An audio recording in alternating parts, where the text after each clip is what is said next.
위시지 성경 빠른 통독.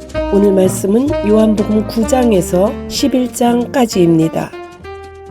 9장. 참으로 눈먼 사람. 예수께서 길을 가시다가 태어날 때부터 눈먼 사람을 보셨다. 제자들이 물었다. 라삐님, 이 사람이 눈먼 사람으로 태어난 것이 누구의 죄 때문입니까? 이 사람 때문입니까? 이 사람의 부모 때문입니까? 예수께서 말씀하셨다. 탓할 사람을 찾으려고 하니 너희의 질문이 잘못되었다. 이 일에 그런 식의 인과관계는 없다. 차라리 너희는 하나님께서 어떤 일을 하시는지를 주목해 보아라. 우리는 나를 이 세상에 보내신 분을 위해 해가 비치는 동안 활기차게 일해야 한다. 밤이 되면 일할 시간이 끝난다. 내가 이 세상에 있는 동안은 빛이 풍성하다. 나는 세상의 빛이다. 예수께서 이렇게 말씀하시고 흙에 침을 뱉어 그것으로 반죽을 이겨서 눈먼 사람의 눈에 바르고 말씀하셨다. 실로암 연못에 가서 씻어라. 실로암은 보냄을 받았다는 뜻이다. 그 사람이 가서 씻고 앞을 보게 되었다. 이내 마을이 소란해졌다. 그 사람의 친척과 여러 해 동안 그가 구걸하는 모습을 보아온 사람들이 말했다. 이 사람은 우리가 알던 사람, 여기 앉아서 구걸하던 그 사람이 아닙니까? 그 사람이 맞아요 하고 다른 사람들이 말했다. 그러나 같은 사람이 아니요, 그와 닮은 사람일 뿐입니다 하고 말하는 사람들도 있었다. 그 사람이 말했다. 납니다. 내가 바로 그 사람입니다. 그들이 말했다. 당신이 어떻게 눈을 뜨게 되었소? 예수라는 분이 진흙을 이겨서 내 눈에 바르고는 내게 실로암에 가서 씻으라고 말했습니다. 나는 그분이 말한 대로 했습니다. 눈을 씻었더니 이렇게 보게 되었습니다. 그 사람이 어디 있소? 모르겠습니다. 그들은 그 사람을 바리새인들에게 데려갔다. 예수께서 진흙을 이겨 그의 눈을 고쳐주신 날은 안식일이었다. 바리새인들은 그 사람이 어떻게 보게 되었는지 엄히 따져 물었다. 그 사람이 대답했다. 그분이 내 눈에 진흙 반죽을 발라주셔서 내가 씻었습니다. 그랬더니 이렇게 보게 되었습니다. 몇몇 바리새인들이 말했다. 그 자는 하나님에게서 온 사람이 아닌 게 틀림없소. 안식일을 지키지 않으니 말이요. 그러자 다른 이들이 반박했다. 그렇다면 악한 사람이 어떻게 하나님을 드러내는 이런 기적을 행할 수 있겠소? 그들 사이에 의견이 갈렸다.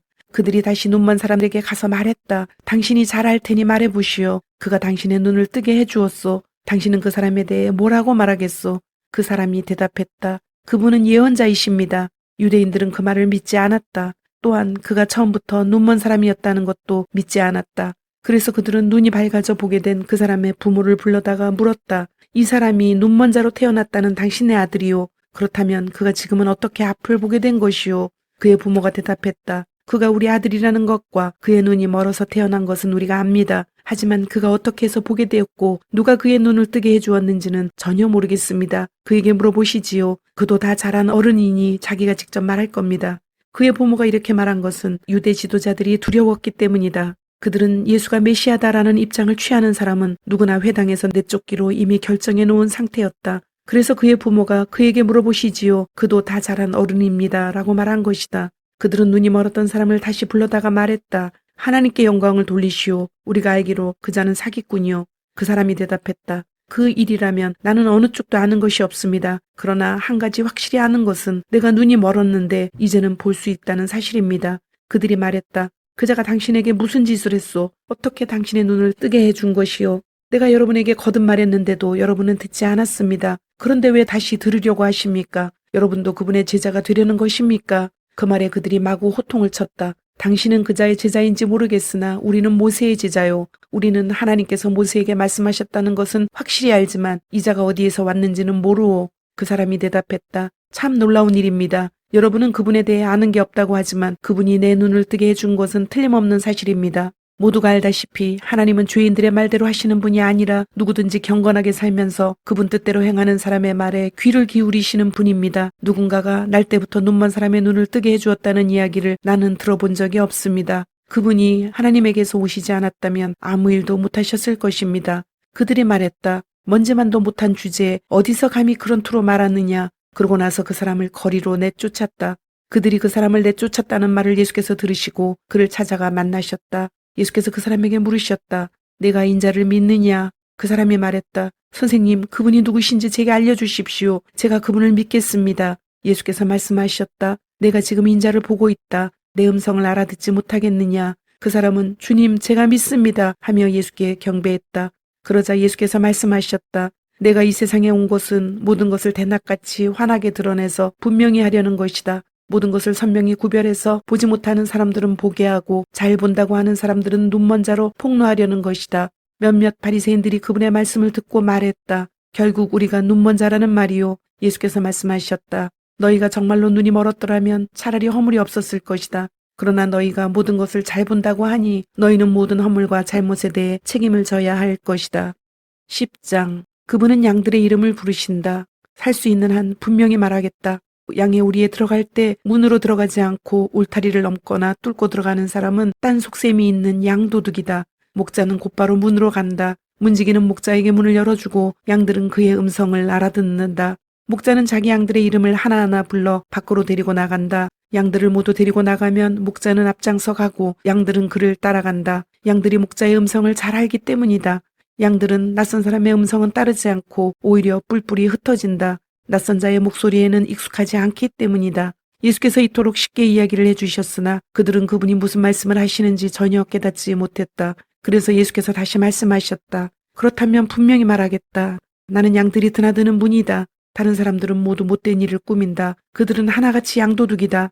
양들은 그들의 말을 듣지 않는다. 나는 문이다. 나를 통해 들어오는 사람은 누구나 보살핌을 받고 마음껏 드나들며 풀밭을 찾게 될 것이다. 도둑은 오직 훔치고 죽이고 멸망시키려고 올 뿐이다. 내가 온 것은 양들로 참되고 영원한 생명을 얻게 하고 그들이 꿈꾸던 것보다 더 나은 삶을 얻게 하려는 것이다. 나는 선한 목자다. 선한 목자는 자기보다 양들을 먼저 생각해서 필요하다면 자기를 희생하기까지 한다. 삭구는 참된 목자가 아니다. 삭구는 양들을 하찮게 여긴다. 이리가 오는 것을 보면 양들이 버리고 급히 달아난다. 그러면 양들은 이리에게 잡아먹히거나 뿔뿔이 흩어지고 만다. 삭군이 관심을 기울이는 것은 돈밖에 없다. 삭군은 양들을 소중히 여기지 않는다. 나는 선한 목자다. 나는 내 양들을 알고 내 양들도 나를 안다. 아버지께서 나를 아시고 내가 아버지를 아는 것과 같다. 나는 내 자신보다 양들을 먼저 생각해서 필요하다면 내 목숨까지 내어준다. 너희는 이 우리에 있는 양들 말고도 다른 양들도 있다는 것을 알아야 한다. 나는 그 양들도 모아서 데려와야 한다. 그들도 내 목소리를 알아듣고 한 목자 아래서 한 양떼가 될 것이다. 아버지께서 나를 사랑하신다. 그것은 내가 목숨을 기꺼이 버리기 때문이다. 또한 나는 목숨을 다시 얻을 자유도 있다. 아무도 내게서 목숨을 앗아가지 못한다. 나는 내 자유의지로 내 목숨을 버린다. 나는 목숨을 버릴 권한도 있고 다시 얻을 권한도 있다. 나는 이 권한을 내 아버지에게서 직접 받았다. 이 말씀 때문에 유대인들 사이에 또다시 의견이 갈렸다. 그들 중 많은 사람들이 말했다. 그는 미치광이요. 완전히 제정신이 아닙니다. 무엇 때문에 그의 말을 듣고 있는 거요. 그러나 다른 사람들은 그렇게 생각하지 않았다. 이것은 미친 사람의 말이 아니요. 미치광이가 눈먼 사람의 눈을 뜨게 할 수 있겠소. 바로 그 즈음에 사람들이 예루살렘에서 성전 봉헌절인 한우카를 지키고 있었다. 때는 겨울이었다. 예수께서 성전 안에 있는 솔로몬 회랑을 거닐고 계셨다. 유대인들이 그분을 에워싸며 말했다. 당신은 언제까지 우리로 추측만 하게 만들 작정이요. 당신이 메시아라면 속 시원하게 말해보시오. 예수께서 대답하셨다. 내가 말했지만 너희는 믿지 않는다. 내가 행한 모든 일은 내 아버지께서 인정해 주신 것이며 그것은 말보다 더 분명한 증거다. 너희가 나를 믿지 않는 것은 내 양이 아니기 때문이다. 내 양들은 내 목소리를 알아듣는다. 나는 내 양들을 알고 내 양들은 나를 따른다. 나는 그들에게 참되고 영원한 생명을 준다. 그들에게는 파괴자의 손길이 결코 닿지 못할 것이다. 아무도 그들을 내 손에서 빼앗아 갈 수 없다. 그들을 내게 맡기신 아버지는 파괴자나 도둑보다 훨씬 크신 분이다. 아무도 그들을 내 아버지에게서 빼앗아 갈 수 없다. 나와 내 아버지는 한마음 한뜻이다. 유대인들이 또다시 돌을 집어들고 예수를 치려고 했다. 예수께서 말씀하셨다. 나는 아버지께로부터 온 많은 선한 일을 너희에게 선물로 주었다. 너희는 그 가운데 무엇 때문에 나를 돌로 치려고 하느냐. 유대인들이 말했다. 우리가 당신을 돌로 치려는 것은 당신이 행한 선한 일 때문이 아니라 당신 스스로를 하나님이라 일컫는 신성모독의 죄 때문이요. 예수께서 말씀하셨다. 나는 영감으로 기록된 너희 성경을 인용했을 뿐이다. 그 말씀에서 하나님은 내가 너희에게 말한다. 너희는 신이다 라고 하셨다. 하나님께서 너희 조상을 신이라 부르셨다. 성경은 거짓을 말하지 않는다. 그런데 왜 너희는 내가 하나님의 아들이라고 말했다는 이유만으로 아버지께서 거룩하게 구별해서 이 세상에 보내신 유일한 존재인 나에게 하나님을 모독하는 자라고 소리 지르는 것이냐? 내가 만일 내 아버지의 일을 행하지 않는다면 나를 믿지 않아도 좋다. 그러나 내가 아버지의 일을 행하고 있다면 내가 내 자신에 대해 하는 말은 잠시 제쳐두고 바로 너희 눈앞에 일어나는 일만이라도 증거로 받아들여라. 그러면 너희는 이 모든 일을 한 번에 깨닫게 될 것이다. 아버지와 내가 같은 일을 하고 있을 뿐 아니라 아버지와 내가 같다는 것, 아버지와 아들이라는 것을 알게 될 것이다. 아버지가 내 안에 계시고 내가 아버지 안에 있다. 그들이 이번에도 예수를 잡으려고 했지만 그분은 그들의 손을 빠져나가셨다. 예수께서는 다시 요단강 건너편 요한이 처음 세례를 주던 곳으로 가셔서 거기에 머무셨다. 많은 사람들이 그곳으로 예수를 따라왔다. 그들이 말했다. 요한은 기적을 하나도 행하지 못했지만 그가 이분을 두고 한 말은 모두 사실이었다. 그때 거기서 많은 사람들이 예수를 믿었다.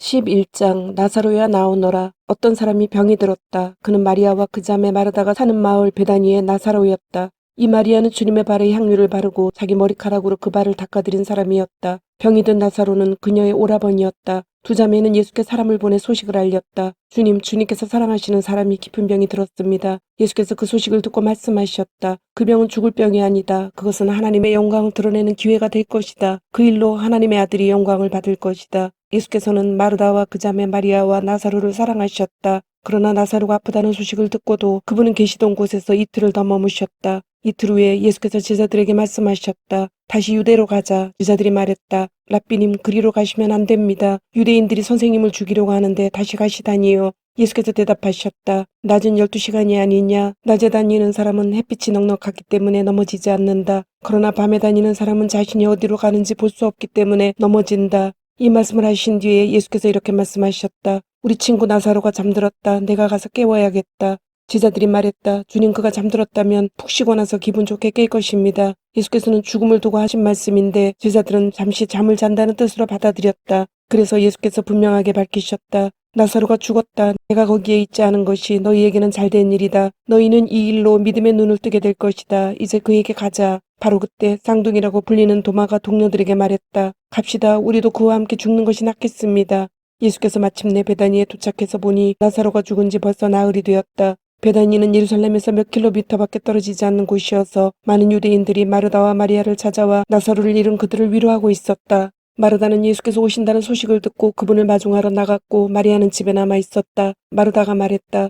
주님께서 여기 계셨더라면 제 오라버니가 죽지 않았을 것입니다. 그러나 지금이라도 주님이 구하시면 하나님께서 무엇이든지 들어주실 것을 제가 압니다. 예수께서 말씀하셨다. 내 오라버니가 다시 살아날 것이다. 마르다가 대답했다. 마지막 날 부활 때 제 오라버니가 다시 살아날 것을 제가 압니다. 마지막 날까지 기다리지 않아도 된다. 지금 이 순간에 나는 부활이요 생명이다. 나를 믿는 사람은 죽어도 살고 누구든지 살아서 나를 믿는 사람은 결코 죽지 않을 것이다. 내가 이것을 믿느냐? 믿습니다, 주님. 저는 주님이 메시아이시며 이 세상에 오시는 하나님의 아들이신 것을 처음부터 믿었습니다. 이 말을 한 뒤에 마르다는 동생 마리아에게 돌아가서 귓속말로 이렇게 말했다. 선생님이 오셨는데 너를 찾으시는구나. 이 말을 들은 마리아는 벌떡 일어나 예수께 달려갔다. 예수께서는 아직 마을에 들어가지 않으시고 마르다가 마중 나왔던 곳에 계셨다. 마리아를 위로하던 유대인 친구들은 그녀가 달려가는 것을 보고 그녀가 무덤에 가서 울려는가 생각하고 따라 나섰다. 마리아는 예수께서 기다리고 계신 곳에 가서 그분 발 앞에 엎드렸다. 주님이 여기에 계시기만 했어도 제 오라버니가 죽지 않았을 것입니다. 마리아도 마리아와 함께 온 유대인들도 울었다. 그 모습을 보시며 그분 안에 깊은 분노가 북받쳐 올랐다. 예수께서 말씀하셨다. 그를 어디에 두었느냐? 사람들이 말했다. 주님 와서 보십시오. 예수께서 눈물을 흘리셨다. 유대인들이 말했다. 보시오, 저분이 그를 얼마나 깊이 사랑하셨는지. 그들 가운데 또 다른 이들이 말했다. 글쎄요, 저분이 저를 그토록 사랑했다면 왜 그가 죽지 않도록 손을 쓰지 않았을까요? 저분은 눈먼 사람의 눈을 뜨게 해준 분이지 않습니까? 예수께서 무덤에 이르셨을 때 그분 안에 다시 분노가 북받쳐 올랐다. 무덤은 사너리에 있는 소박한 굴인데 입구가 돌로 막혀 있었다. 예수께서 말씀하셨다. 돌을 치워라. 죽은 자의 누이인 마르다가 말했다. 주님, 이미 악취가 납니다. 죽은 지 나흘이 되었습니다. 예수께서 마르다의 눈을 들여다보며 말씀하셨다. 내가 믿으면 하나님의 영광을 볼 것이라고 내가 말하지 않았느냐. 그러고는 어서 돌을 치워라 하고 다른 사람들에게 명하셨다. 사람들이 돌을 치우자 예수께서 하늘을 우러러보며 기도하셨다. 아버지, 내 말을 들어주시니 감사합니다. 아버지께서 언제나 들으신다는 것을 내가 압니다. 그러나 내가 이렇게 말씀드린 것은 여기 서 있는 이 사람들 때문입니다. 아버지께서 나를 보내신 것을 저들로 믿게 하려는 것입니다. 그런 다음에 예수께서 큰 소리로 외치셨다. 나사로야, 나오너라. 그러자 나사로가 나왔다. 머리에서 발끝까지 천으로 감고 얼굴에는 수건을 덮은 시신의 모습이었다. 예수께서 그들에게 말씀하셨다. 마음대로 움직이게 그를 풀어주어라. 예수를 죽이려는 모의를 하다. 그 사건은 마리아와 함께 있던 많은 유대인들에게 전환점이 되었다. 그들이 예수께서 하신 일을 보고 그분을 믿게 된 것이다. 그러나 몇몇 사람들이 바리새인들에게 돌아가 예수께서 하신 일을 밀고 했다. 대제사장과 바리새인들은 유대 최고의회를 소집했다. 어떻게 하면 좋겠습니까? 이자가 끊임없이 일을 벌이며 하나님의 표적을 일으키고 있으니 말입니다. 이대로 두면 조만간 모든 사람이 그를 믿게 될 테고 그러면 로마 사람들이 와서 얼마 남지 않은 우리의 권력과 특권마저 빼앗고 말 것입니다. 그러자 그들 가운데서 그 해의 대제사장으로 임명된 가야바라는 사람이 말했다. 여러분은 아무것도 모르겠소. 한 사람이 백성을 위해 죽는 것이 민족 전체가 멸망하는 것보다 우리에게 낫다는 것을 알지 못한단 말이오. 이것은 그가 스스로 한 말이 아니라 그 해의 대제사장으로서 뜻하지 않게 예언한 것이다. 그는 예수께서 민족을 위해서뿐만 아니라 흩어져 나그네의 삶을 살아가는 하나님의 자녀들을 모아서 한 백성으로 만들기 위해 죽으실 것을 예언한 것이다. 그날부터 그들은 예수를 죽이기로 모의했다. 그래서 예수께서는 더 이상 유대인들 가운데 드러나게 다니지 않으셨다. 그분은 광야에 인접한 에브라임이라는 시골 마을로 물러나서 제자들과 함께 머물러 계셨다. 유대인의 유월절이 다가오고 있었다. 많은 사람들이 명절 준비를 하려고 시골에서 예루살렘으로 올라갔다. 그들은 예수에 대해 궁금해했다. 성전에 모여선 사람들 사이에 그분에 대해 많은 이야기가 오갔다. 여러분 생각은 어떻습니까? 그가 명절의 모습을 드러낼 것 같습니까? 한편 대제사장과 바리새인들은 누구든지 예수에 대한 소문을 듣거든 자신들에게 알리라는 명령을 내려두었다. 그들은 예수를 붙잡을 만반의 태세를 갖추고 있었다. 주님, 오늘도 말씀을 주심을 감사드립니다. 주신 말씀대로 오늘 하루도 주님의 모습을 닮아가며 말씀대로 순종하며 살도록 은혜와 용기를 주옵소서. 예수님의 이름으로 기도드립니다. 아멘.